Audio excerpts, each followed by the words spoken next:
Who are you? Oh, hey guys. It's been so long, I haven't recognized you.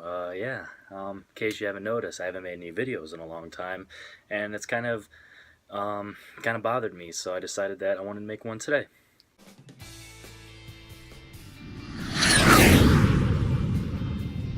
So lately I've just been focusing on my Facebook page and making posts and random videos and sharing stuff and asking questions and trying to engage conversation instead of making videos because right now that's really what I can work with.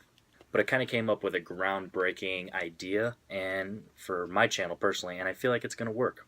And this idea is my new rating system, and it's real simple for me personally. I'm going to deal with all the stuff behind the numbers and all that stuff, and then you guys just hear what I have to say. In order to semi-explain it to you guys, I'm going to give you the example of the first movie that I did my rating system on, and now you'll kind of get a idea of how it works. So what I did this movie on, this is not going to be a review, by the way. This is just going to be talking about how I came up with this rating and how I feel like it works and in the future and blah blah blah.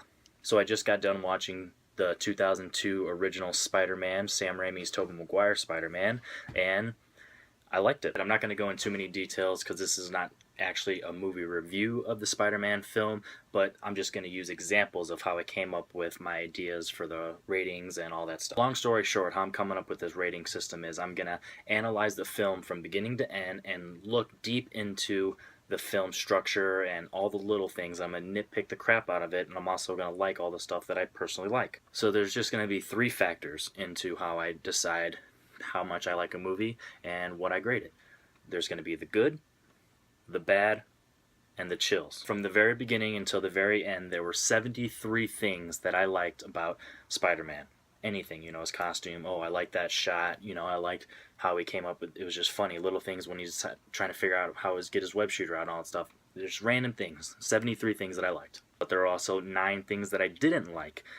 For example, at the semi in the beginning after he gets his powers, and then he has that fight with Flash Thompson, and then he just leaves school and he goes to go play with his powers, and it's just like, excuse me, wouldn't he get in trouble for having a fight in school?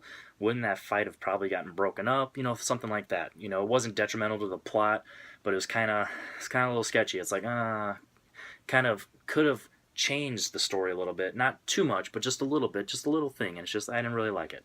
When it comes to chills, there were 3 scenes that gave me chills in this movie, and this is actually a good example. It's good for the first video of me explaining because there were 3 different types of chills. The very first one actually was just a minor chill. I was like, whew, all right, cool. Then the second one was like, whew, all right, that was a little more. And then the very third one, pretty much at the very end of the movie, I got one that, whew, whew, I felt like there was a burst of wind coming through my window, and I was chills. Very first one, it didn't really hit me as much. It was a chill moment, so it was more than just a good moment. So I'm gonna give that 2 points.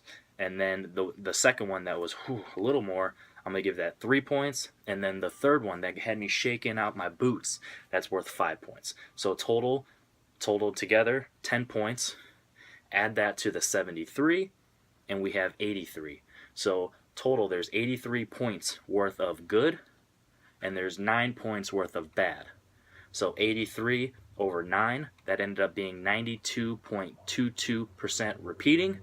So there you have it. There's my rating for that. It's going to be a 92%, but that's going to be for me personally, for my own records, in case I want to do a ranking list, a top 10s of any movie. So all my movies that I do I'm going to keep the percentage to my own records and for my own personal opinions and standards. And then for you guys, when I give the ratings or something, you're going to get the A minus. There's my system. What do you think? Do you think it makes a lot of sense? Do you think it's like, oh, that was actually, I never really thought about how other movie critics and reviewers, it does, now that I think about it, it does seem kind of out of left field where they came up with that number or that grade. So let me know what you think. Hopefully a lot more videos are going to be coming out real soon. I really think that I'm going to do an update on my Blu-ray collection to kind of give you guys ideas of what you guys want to hear from me to review, because once you see my movies, you'll be like, I kind of want to know his opinion on that movie. So that hopefully that'll spark up some ideas, because at the moment I'm not going to be seeing a lot of movies in theaters. Maybe the big ones, like obviously I'm going to see Suicide Squad, but the other ones, like Tarzan and all the other movies that have come out recently, I haven't seen yet. So priorities first. So Let me know what you think. Comment, give me some ideas if anything randomly pops up on Netflix, Hulu, HBO, whatever you get, because those are my 3 sources of movies I can watch. And then obviously my collection when you guys see my updated collection. Thanks, guys. Can't wait for more.